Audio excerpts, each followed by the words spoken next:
marketer, espero estés súper genial, espero estés muy bien y estés desarrollando tu proyecto como se debe. Bueno, a ver, hoy estamos con una facilitadora, una coach, alguien que nos va a apoyar a través de la inteligencia emocional y el mindfulness. Vamos a hablar hoy de este tema porque me lo han pedido varios. Me han dicho, hablemos solamente de la parte de mindfulness, hablemos solamente de esta parte en donde nos enfocamos en el crecimiento y desarrollo personal para lo profesional. Y entonces, pues hoy estoy con Regina Solares. Ella es profesora certificada del Instituto de Liderazgo, nacido en Google, graduada del MBA en negocios conscientes y de liderazgo en la NYU. Profesora certificada en mindfulness y de varias organizaciones internacionales enfocadas en el desarrollo de la inteligencia emocional, mindfulness, compasión y neurociencia. Comenzó facilitando entrenamiento en el 2014, desde la posición que ocupaba en las empresas hoy de telecomunicaciones más grandes de Guatemala. Hoy trabaja en diversas organizaciones facilitando los entrenamientos enfocados al bienestar organizacional e individual basados en el entrenamiento mental y emocional. Su propósito es poder contribuir a la creación de organizaciones y sociedades más conscientes, compasivas, sobreviviente de enfermedades autoinmunes, amante de los deportes al aire libre y meditación. Vale, pues hoy estamos con Regina. Hola Regina, ¿cómo estás?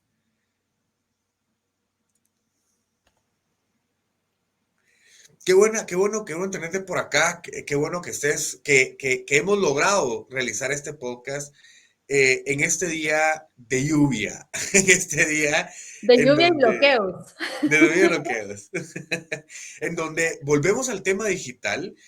Bueno, nosotros estamos en Guatemala y estamos pasando por una época bastante peculiar, ¿no?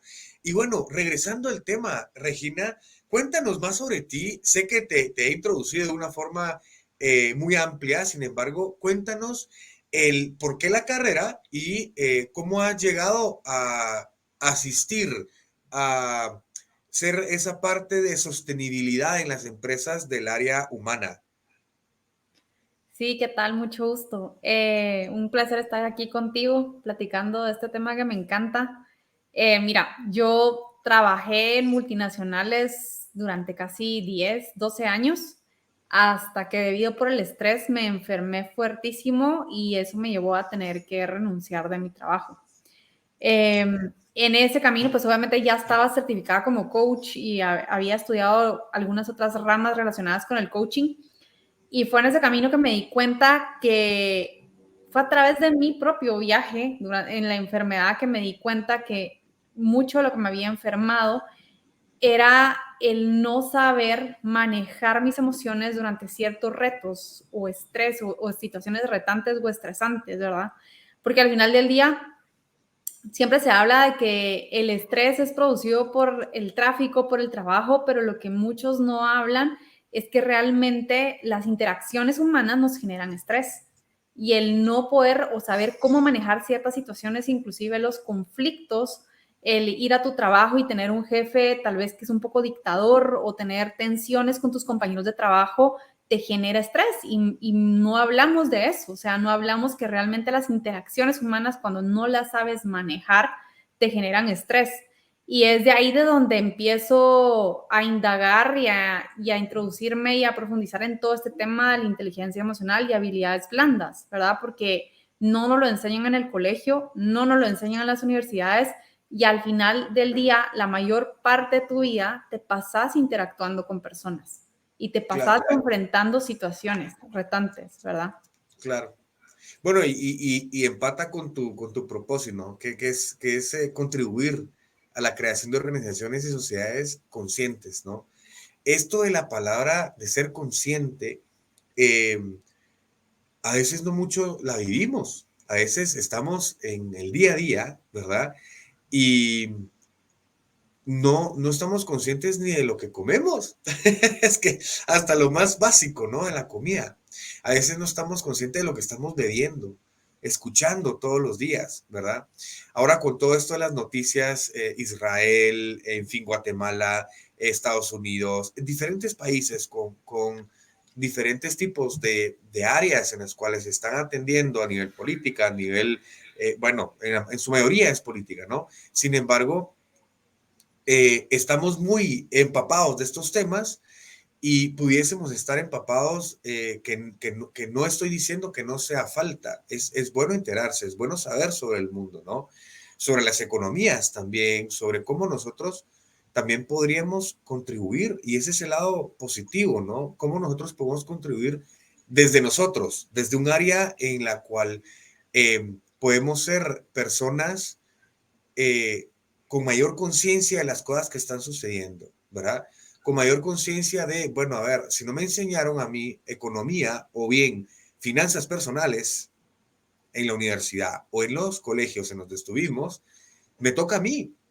Me toca a mí el también, la bendita puntualidad, el ser puntuales en cuanto a, bueno, a ver, me dijeron que a las 8 era la cena, a las 8 estaré abajo, 8 menos 10 con el fin de si todavía puedo yo ayudar en algo para la cena, ¿verdad? Si no es que a mí me toca ser parte de esa cena, ¿no? Entonces, el tema es poder profundizar en todas estas áreas en donde a nivel personal nos puede afectar.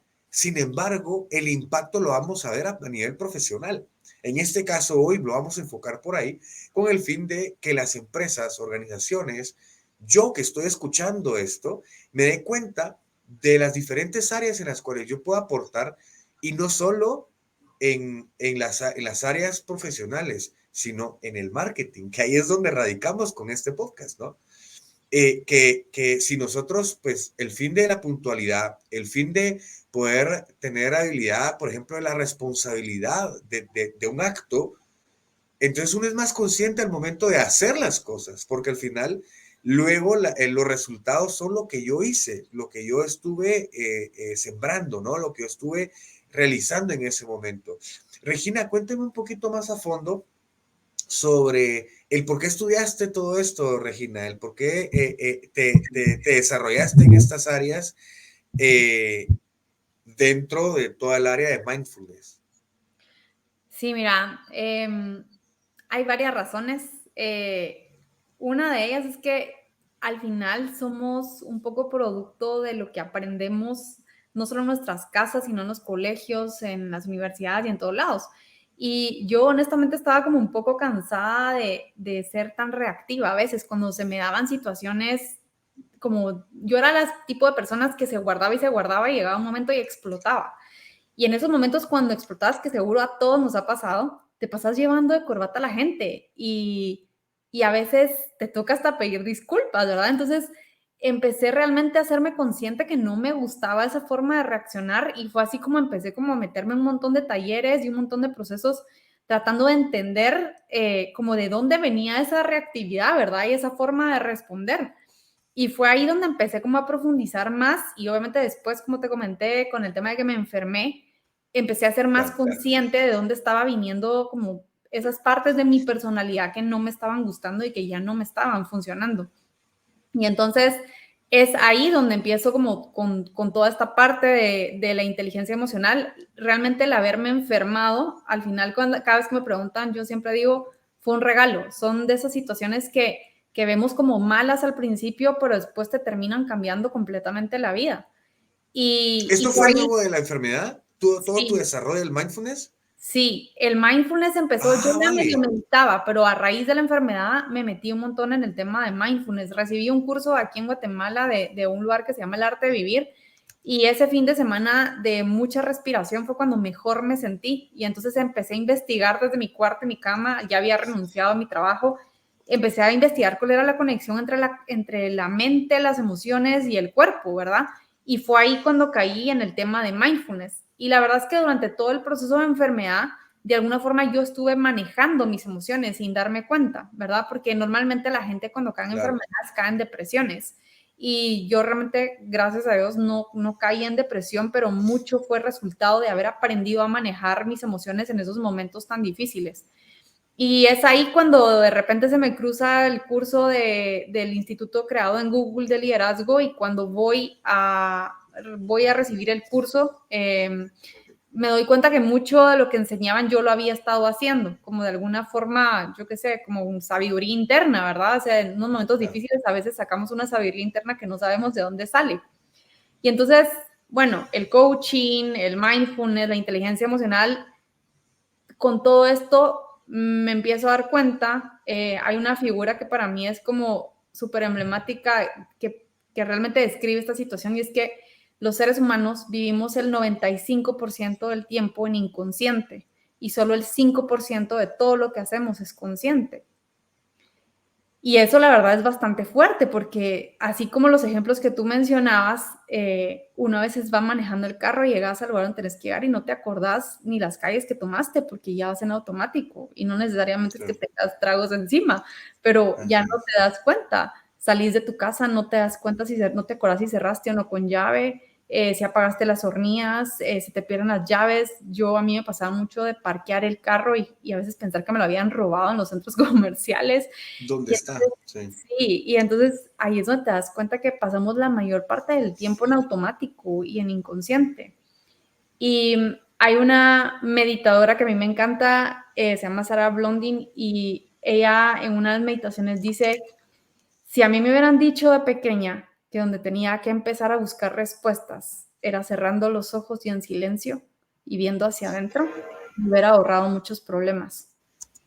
Y la realidad es esa, es que rara vez paramos y vemos hacia adentro, ¿verdad? Y es todo este proceso, la verdad, a mí me hizo como meterme más en todo este tema. De hecho, entendí y aprendí que la inteligencia emocional viene de las prácticas de mindfulness, porque en la medida que tú logras cultivar tu parte interna en paz y en calma, desde ese lugar tú sos capaz de empezar a manejar tus emociones con inteligencia.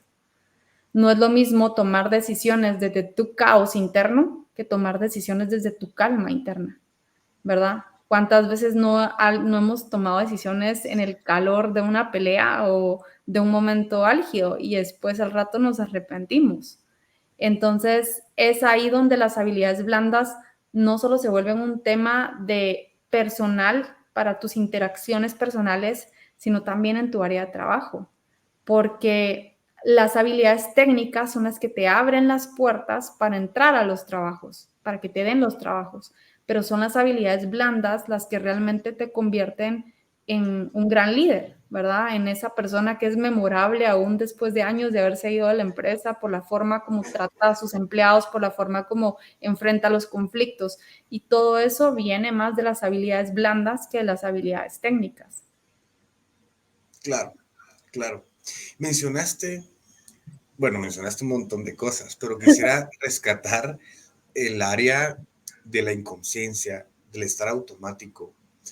Se menciona mucho dentro de todos los podcasts en el área de mindset, la meditación. Y muchos dirán, no, pero es que qué espiritual, qué espiritista, y no, y es un tema humano, muy de mente millonaria, de mente llena, de mente, por eso se le llama mindfulness, ¿no? Y la mente millonaria no siempre radica en el tema económico. La mente millonaria es aquella que se sabe controlar, que se sabe manejar, que se conoce. Bueno, yo sé que no sé nada, ¿verdad? Entonces, el tema aquí es poder entender la parte del estar consciente, del meditar, del poder hacer el journaling, por ejemplo, ¿verdad? Que seguro tú lo recomiendas. Y es un tema de poder entenderse, poner cuáles son mis grandes fortalezas, mis debilidades, ¿verdad? Todas esas áreas en las cuales yo pueda actuar, pero ¿cómo actuar si no las analizo? Si no las entiendo, ¿verdad? Y en efecto, Regina, en temas de liderazgo o en temas, bueno, sí, en temas de liderazgo a nivel corporativo, ¿cómo nos afecta eso, Regina? Sí, mira, rezando al principio de lo que empezaste a comentar sobre el tema del mindfulness, la verdad es que ha sido un reto, es un reto meterlo en las organizaciones aquí en Guatemala, porque somos un país que no crecimos con ese tipo de cultura. y hay muchos mitos alrededor del mindfulness, de la meditación, ¿verdad? Empezando por mitos religiosos, de ahí temas como de que son 45 minutos y tenemos la imagen de estos hombres rapados con togas meditando en una montaña. Los monjes. Realmente, y realmente pues no es así. Y básicamente parte de mi propósito y mi trabajo se ha enfocado en desmistificar, creo que lo dije bien, no estoy segura, el tema de la meditación, porque realmente en el fondo lo que es un entrenamiento mental. En el momento que tú entendés y aprendes a manejar tu mente, tenés una llave de posibilidades impresionantes, ¿verdad? O sea, tenemos una maquinaria increíble, lo que pasa es que no sabemos usarla, nadie nos dice cómo usarla. Y entre los beneficios de la meditación te ayuda a cultivar la calma, porque te ayuda a resetear el sistema nervioso, empezando por la parte física. Te ayuda a manejar las situaciones difíciles, a enfrentarlas de otra forma, a responder en vez de reaccionar. Te ayuda a hacer mucha introspección. Igual tú mencionabas el tema de journaling, que también es una herramienta súper poderosa, el hacer journaling y escribir antes de tomar decisiones, antes de responder a alguien o a una situación. Y al final es como desde esta calma, desde el cultivo de este hábito, que uno empieza a ser consciente no solo de su mundo interno, sino también de lo que sucede a tu alrededor y a ver las situaciones y a responder a las situaciones desde otro lugar muy diferente. La verdad es que es una de las herramientas más poderosas y mira, es impresionante cuando yo llego a las organizaciones, la verdad es que lo meto muy sutilmente, digo, es un entrenamiento mental, solo vamos a hacer 3 minutos de respiración y es impresionante esos 2, 3 minutos de respiración. Cuando la gente abre los ojos nuevamente y dice, wow, o sea, yo les pregunto, ¿qué notaron? Y empiezan calma, relajación y la realidad es que no necesitas a veces ni 5 minutos, a veces son 3 respiraciones. Es un arma súper poderosa. Y en cualquiera de las organizaciones donde he impartido los entrenamientos, que hay de todas las áreas, hay líderes, gerentes de áreas, dueños de empresas, y empezamos a hablar de esto, que sí se puede ver en un país como Guatemala como un hábito extraño, porque no estamos acostumbrados a esto, aunque a pesar que en Estados Unidos y en Europa ya es un movimiento súper fuerte en la mayoría de organizaciones. Hay incluso oficinas que han abierto solo de mindfulness dentro de las organizaciones, porque se han dado cuenta de que en la medida que yo logro cultivar mi calma, manejar mejor las situaciones, mis relaciones con otras personas, en esa medida me vuelvo más productivo, ¿verdad? En esa medida las empresas y organizaciones se vuelven más productivas, ¿verdad? Entonces, ¿Por qué? porque las emociones y las relaciones, las situaciones retantes te quitan energía, tiempo y atención. O sea, te voy a hacer una pregunta. ¿Te ha pasado alguna vez que estés en una situación que te genera un enojo tan fuerte que sentís que no puedes pensar? Seguro. Ok. Así es con situaciones difíciles que enfrentamos cuando llegamos a la oficina y tenemos personas alrededor nuestro con las que no nos llevamos, nuestra energía es limitada, nuestra atención como seres humanos es limitada. Y entonces mucha de esa energía y de esa atención se va a esos temas emocionales. Y lo que te queda de energía para enfocarte en el trabajo es menos. Entonces, cuando yo logro cultivar la calma y manejar las situaciones de otra forma, pasa algo, no quiere decir que no lo sienta, que no sienta enojo, que no sienta frustración, tristeza, rabia, etcétera, lo proceso y después de que lo proceso, manejo la situación de otra forma y pasa. Pero cuando no sabemos manejarlas, nos quedamos enrollados a veces durante mucho tiempo y muchos días en una misma situación. Y eso te roba energía y te roba atención de otras tareas, ¿verdad? Porque al final somos seres emocionales con capacidad para racionalizar, no es al revés, aunque pensemos que es al revés, ¿verdad? Claro, claro, claro.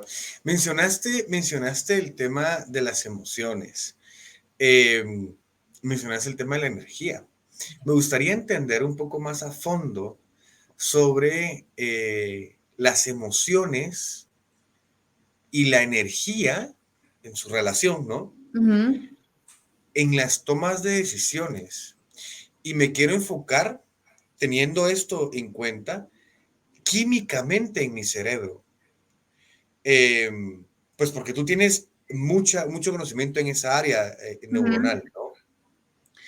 ¿Cómo repercute en nosotros esas emociones en nuestra energía para las tomas de decisiones a nivel químico, a nivel cerebral, ¿no? ujú. Pero no en cuanto a abstracto, sino que a químico. O sea, tú mencionabas hace poco el tema del enojo.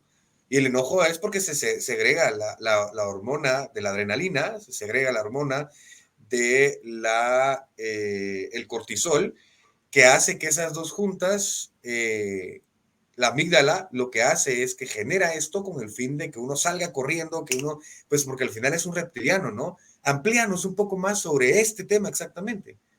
Ok, voy a empezar Gracias. por contarte un poco, por contarles un poco cómo funciona físicamente y por qué es este tema de que las emociones te roban energía.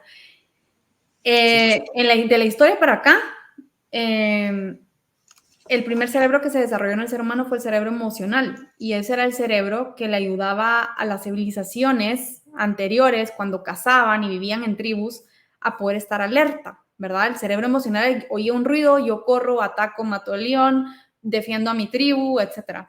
Entonces, nuestro cerebro emocional fue el primero que se desarrolló. Después se empezó a desarrollar el cerebro racional, ¿verdad? Entonces, ¿qué sucede? Cualquier situación o emoción fuerte te genera estrés y cabal sucede lo que tú estabas mencionando.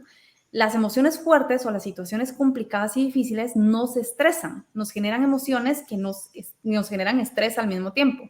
Y entonces, cabal, lo mismo que tú explicabas, se eleva nuestro cortisol, la adrenalina se sube y entonces empieza como todo este bloqueo mental. Y hay una forma bien práctica de explicar lo que a mí me encanta y es, tenemos una parte en el cerebro, la parte del cerebro emocional más importante que se llama la amígdala. No es la amígdala, sino es la amígdala. Y en esa amígdala es donde se regulan las reacciones a las situaciones. Y entre esas reacciones, el ser humano tiene tres posibilidades, tres formas en las que reaccionamos normalmente. Atacamos, huimos o nos paralizamos. Y eso es regulado por la amígdala en el cerebro. Y entonces, ¿qué sucede? Digamos que esta es la amígdala y esta es la parte racional, que es el córtex prefrontal. Entonces, el cerebro está así, creo que se ve ahí, ahí está. El cerebro está así y cuando Sí, sucede una situación estresante o fuerte, hay una desconexión entre el cerebro emocional y el racional y entonces pasa esto. Y entonces nuestro cerebro racional ya no regula las reacciones porque hubo una desconexión del estrés que tiró la situación o la emoción. Y entonces aquí es donde entra un poco el tema de la respiración. Yo recuerdo que de chiquita mi mamá me decía, pero respira, conta hasta 10 y había días que ya estaba cansada de estar oyendo, mi mamá es psicóloga, entonces yo no ya. entendía la respiración, pero qué jodera con el tema de respirar y contar a Poner 10. un tanque de oxígeno si Sí, quieres. o sea, ya estoy hasta aquí de oír la respiración.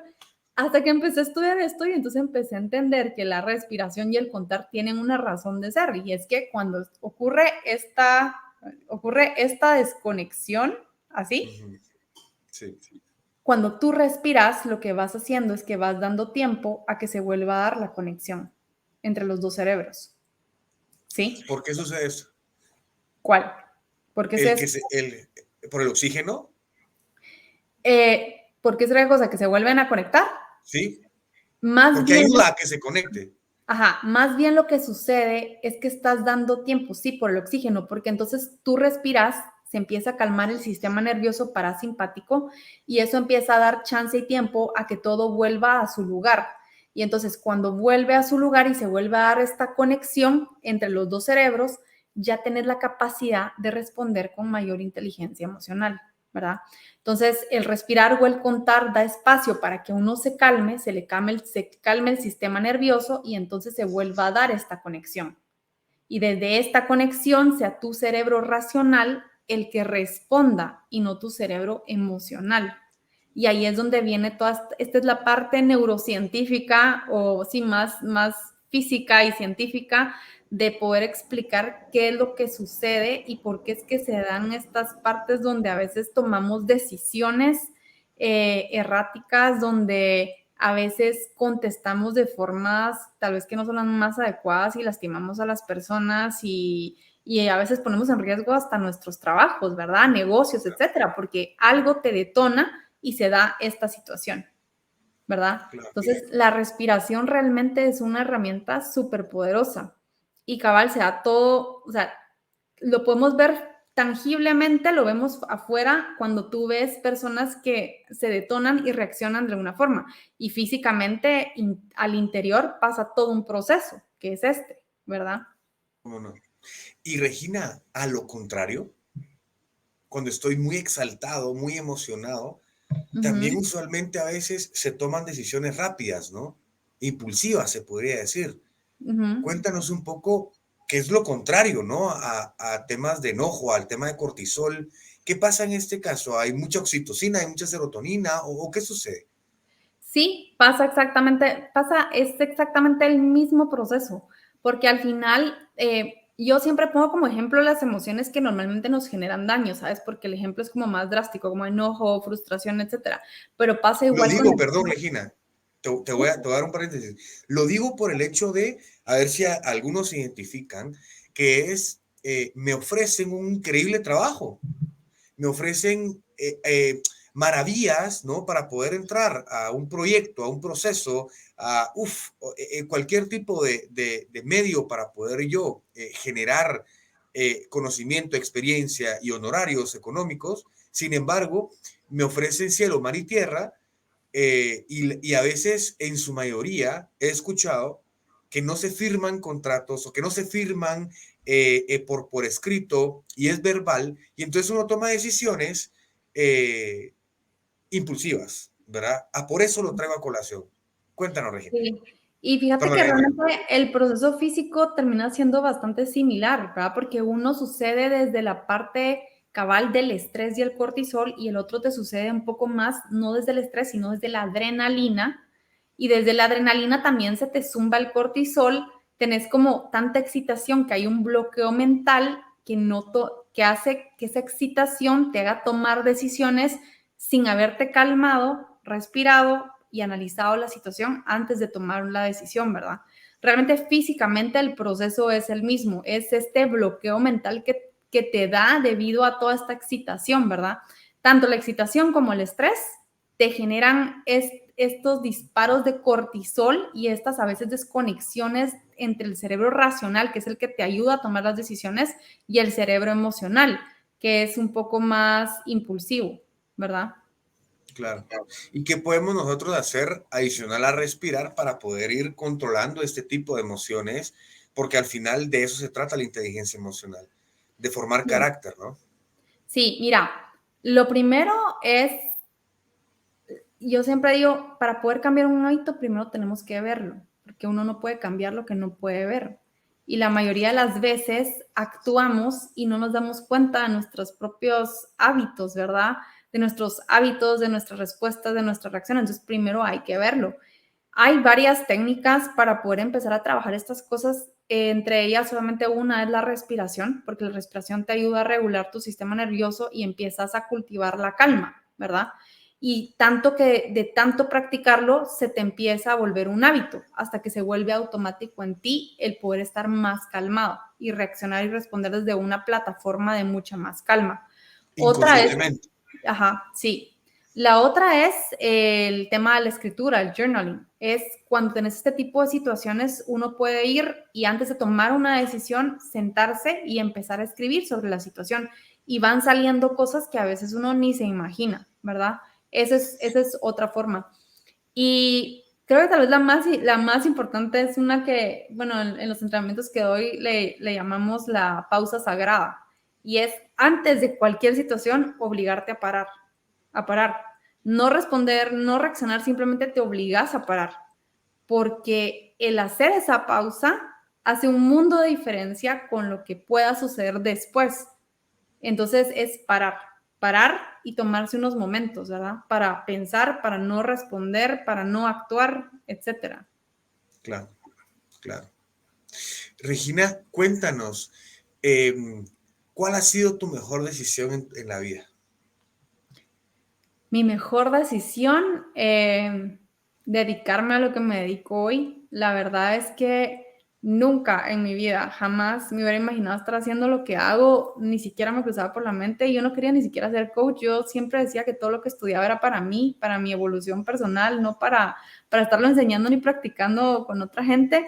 Y la verdad es que la vida tiene formas curiosas de pegarte cachetadas y tomar otros rumbos, ¿verdad? Entonces, la verdad es que sí, no me imaginé hacer lo que estoy haciendo hoy y hoy no me imagino no hacerlo, porque es impresionante lo que sucede en cada sesión individual o en cada entrenamiento en el que doy, donde muchas veces la gente se para y me dice, me di cuenta que estoy haciendo esto, que llevo años haciendo esto con toda la gente que me rodea, en mi trabajo, en mi familia, y ya no quiero ser así.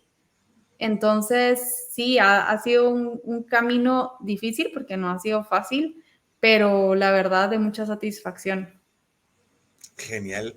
Regina, y el hábito que tú has, que tú crees que sea raro, un hábito que sea raro que te ayuda a crecer, que no sea un hábito común, a eso me refiero con raro, un hábito común, que no sea un hábito común que te haga crecer como persona profesional. Mira, a mí hay varias cosas que siento en lo personal me han hecho crecer, tanto en la parte personal como en la parte profesional. Una, definitivamente, un hábito raro que para nuestro país es raro es meditar. Llevo 7 años meditando y me ha cambiado la vida. Verdaderamente ¿Qué me ha tipo de cambiado. meditación es? Yo hago mindfulness, ¿verdad? Que es este tipo de meditación que doy en los entrenamientos. Y el aprender a manejar tu mente y a entender cómo suceden las cosas en la mente de las personas te da un poder y una libertad impresionante. Ese es uno. La otra parte que me encanta es la parte de la vulnerabilidad. Dentro de todas las técnicas y ramas que he estudiado y que ahora empiezo a dar aquí en Guatemala, tiene que ver el tema de liderar con vulnerabilidad y el ser vulnerable, ¿verdad? El no solo pararte y obligarte a sentir y hacer que la gente piense en un positivismo falso, sino realmente abrirte y decir, oigan, estoy pasando un mal momento, o sea, voy a salir de esto, pero ahorita estoy pasando un mal momento. Y me he dado cuenta que la vulnerabilidad es esta herramienta poderosa que te ayuda a conectar con la gente de una forma impresionante, ¿verdad? Estos para mí son los dos hábitos que he adquirido los últimos 8 años que te puedo decir me han cambiado la vida. Claro, uno es humano, ¿no? Uno es humano, sin embargo, en el área profesional, ¿cómo uno puede ser vulnerable, pero ser profesional? Porque es que muchos creo que tenemos erróneo el significado de la vulnerabilidad en el área profesional. Y es un tema no, pero es que yo tengo esto, entonces entiéndanme y por favor, y porque al final de cuentas, el área profesional lo que quiere es la rentabilidad del tiempo en el que tú estás ahí empleando, porque pues se paga ese tiempo, me explico. ¿Cómo uno puede ser vulnerable en el área profesional sin afectar la rentabilidad de la empresa? Una pregunta un poco compleja, ¿no? Fíjate que se te cortó un poquito el audio. ¿Cómo uno puede ser vulnerable sin afectar? Y ahí se cortó. ¿Cómo puede ser? ¿Me escuchas bien? ¿Sí? Sí, ahí ¿Ahora está. sí? Ok. ¿Cómo Ajá. puede uno llegar a ser vulnerable sin afectar y profesionalmente sin afectar la rentabilidad de la empresa? Mira, la vulnerabilidad realmente, como tú mencionabas, es un término que se presta a malas interpretaciones, ¿verdad? Ujú. De hecho, te metes al internet y encontrás unos significados un poco extraños. Realmente ser vulnerable incluso se puede interpretar como que uno es débil, ¿verdad? Como que es mostrar debilidad. Como yo lo podría explicar en mis propias palabras, es aprender a ser auténtico, porque cuando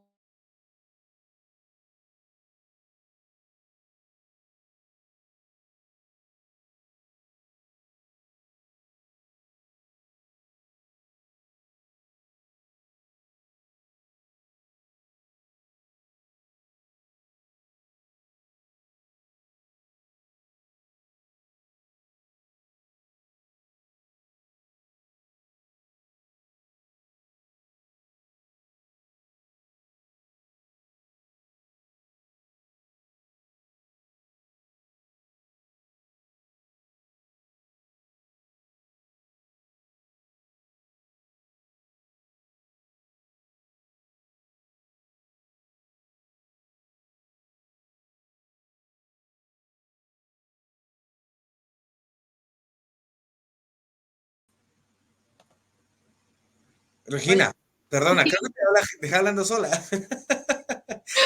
sí, se cortó. Vale, dime. Sí, mira, te estaba hablando cabal del tema de la vulnerabilidad, no sé hasta dónde se escuchó. Hay una mala interpretación acerca de la vulnerabilidad y Sí, la realidad. que uno es débil, ¿no? Que probablemente... Tenemos la imagen que un líder tiene que ser fuerte y que siempre tiene que tener todas las respuestas y que siempre tiene que saber solventarlo todo. Y en los últimos años, esta palabra vulnerabilidad ha empezado a agarrar mucho poder por el tema de que en la medida de que tú como líder permites que el equipo o el resto de la organización te mire como un ser humano, en esa medida la gente conecta más fácilmente contigo y tienes más poder de influencia sobre las personas a que si te paras enfrente y pretendes saberlo todo y resolverlo todo. ¿Verdad? A veces decir, no tengo la respuesta, pero ayúdenme a encontrarla. O sea, eso es vulnerabilidad, el permitirte ser humano y que las personas vean esa parte como de tu humanidad. Claro, Que desde en los liderazgos tradicionales no es algo que sea muy común, ¿verdad? Entonces, en el momento que yo me doy permiso de ser vulnerable ante las personas, que no es como causar lástima, sino realmente ser real y auténtico y decir, yo puedo con esto, pero me está costando, ayúdenme y entre todos resolvamos, te claro. genera un nivel de conexión mucho más fuerte, porque entonces ahí te empiezan a ver desde otro término que a mí me encanta, que se llama humanidad común, y es que todos hemos tenido fracasos, todos hemos tenido logros, todos hemos reído, todos hemos llorado, todos. Y cuando tú vas y conectas desde ahí con las personas, la parte de integración de equipos, de conexión, de empatía, de compasión, de trabajemos todos juntos, es mucho más fuerte, Claro. ¿verdad? Sí, porque usualmente sucede que existe la competitividad y la competitividad es sana. Sin embargo, eh, usualmente el que tiene más es el mejor. O el que tiene, al final, no sé si el término se vaya a entender a nivel global o regional, pero el tener cuello, ¿no? Ujú. Y el tener cuello es tener uno preferencias, ¿verdad? Ya sea por ser familiar o porque me conoce. Sin embargo, yo creo que eso está muy erróneo, porque al final de cuentas, uno tendría el por qué más o con un propósito más el tener resultados positivos dentro del proyecto de empresa a lo que uno se va a meter, ¿no? Entonces es importante el tener esa capacidad de poder eh, desarrollarse en equipo, ¿verdad? Y estoy súper de acuerdo contigo. Y por otro lado, y sé que pues tienes algunas cosas que hacer y gracias por tu tiempo, ¿qué le dirías a tu yo de hace 10 años? Wow. Le diría, no te imaginas lo que vas a estar haciendo en 10 años. Ajá, O sea, esta parte de, no te imaginas que o sea, que una enfermedad te va a llevar la parte de bienestar mental y emocional en las organizaciones y a tratar de cambiar un poco cómo están funcionando las cosas, no solo en las organizaciones, sino en la sociedad y en el país, ¿verdad? claro. Jamás, o sea, creo que le diría, no tenés idea, te vas a poner a hablar de compasión, vas a guiar meditaciones y sí, mi yo de hace 10 años se mataría de la risa, ¿verdad? ¿Será? Ah, ¿Será que se va a matar de la risa? O se quedaría como, no, hombre, pero ¿cómo puede suceder si lo que está pasando ahora, no? sí, exacto. Sí, es ese, hay un libro que se refiere al tema de no seguir escarbando nuestro propio hoyo, ¿verdad? Y ya voy a ver si logro encontrar el título. El tema es no seguir escarbando nuestro propio hoyo. Y tengo otro por ahí que dice, si existe ya una situación, yo le digo situación más que problema, ¿verdad? Pero para referirnos a la situación que no nos lleva a un momento en el cual queremos en corto plazo, es bueno decir, si existe un problema, ¿para qué dos? ¿Verdad? Entonces, y el segundo es que uno se ofusca, que uno se enoja o que uno ya no continúa o como tú dices, huye de la situación, del problema. Y qué interesante esas tres áreas, ¿no? El del huir, el de enojarse y ¿cuál era la otra? Es atacar, huir Atacar y paralizarse. y Ajá. paralizarse. Entonces, eso es importante traerlo a colación por el hecho de estar consciente de que uno es humano y uno se puede paralizar, pero en ese momento de decir, no, a ver, yo ahorita estoy separado, ¿verdad? De mis emociones con lo racional. Entonces, ¿por qué no? Y ahora yo traigo tu ejemplo, ¿verdad? A poder unir esa área y decir, hey, tranquilo, deja ese espacio para que tu cerebro se pueda, porque somos humanos, somos científicamente físicos. Entonces, al final, nosotros somos los que dominamos nuestro cerebro, no es nuestro cerebro que domina, porque nos han enseñado que el cerebro es el que dice que es aquí, que es allá, que yo soy más creativo, que yo soy, pero existe la neuroplasticidad y ahí es donde uno radica el aprendizaje, ¿no? Y por otro lado, ¿qué libro nos recomiendas para que nosotros tengamos esta capacidad mindfulness que no termina, que seguro no termina, pero nos va a hacer iniciar esa trayectoria de ese crecimiento en las habilidades blandas como pilar para poder ser un profesional de alto rendimiento? Sí, mira, hay un señor que yo amo y adoro. Es como que fuera el Buki para mí. Él se llama John Okay. Kabat-Zinn y él escribió un libro de meditación, Introducción a la Meditación. Él es muy bueno con esa parte de la meditación. También están los libros de Daniel Goleman. Yo tengo aquí uno que es un poco complicado de A leer. él sí lo conozco, sí. Sí, The Altered Trait se llama este. No sé si se ve ahí. Sí, se Este es ve. un poco complicado de leer porque tiene muchos estudios científicos, pero si uno busca, tiene más libros que son un poco más fácil de entender. O sea, yo empecé el libro como 5 veces hasta que logré terminarlo. Pero los libros de él, también los de Thich Nhat Hanh, ¿verdad? Que también era un budista, un meditador. Sí. Y bueno, este otro también que es de uno de los programas que yo doy, que es el del programa que crearon en Google, fue un gerente que era de descendencia asiática que crea este programa que se llama Search Inside Yourself y es el que termina impartiéndose no solo en Google, sino en empresas como Microsoft, SAP, etcétera, ¿verdad? Que une la parte de la inteligencia emocional con el mindfulness y la neurociencia. ¡Hala! Qué interesante, qué interesante.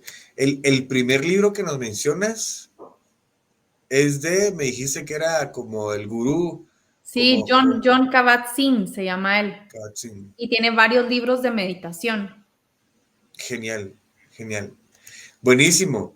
Pues bueno, Regina, ¿alguna recomendación que le quieras decir a nuestra audiencia? Mira, yo creo que vivimos en una época donde tenemos al alcance un montón de herramientas para poder trabajar la parte interna nuestra, cosa que en generaciones de hace mucho tiempo nuestros abuelos, tatarabuelos no tenían como todo este acceso. Y la verdad es que existe una diversidad de herramientas para poder trabajar todo lo que querramos en nosotros, al gusto del cliente. La verdad, hay terapia, coaching, meditación, etcétera. Y ese es un privilegio que tenemos hoy que no tenían generaciones pasadas. Sí, mi consejo, sugerencia o lo que quisiera decir ahorita como para ir terminando es, eh, no hay algo que te dé más libertad que trabajar en ti. La verdad que eso te da mucha libertad porque aprendes a manejarte, a conocerte y a relacionarte con el mundo y contigo mismo desde otro lugar, ¿verdad?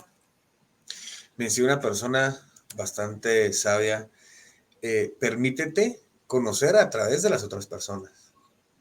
Y es algo que radica, de hecho, este podcast, ¿verdad? Para poder entender otras mentes. Y gracias, Regina, por participar en este crecimiento de este podcast y de todos nosotros que te estamos escuchando. Eh, y bueno, pues nada, muchas gracias. Gracias a ti, gracias a ustedes y gracias por la invitación. Vale, vale. Hasta luego. Adiós.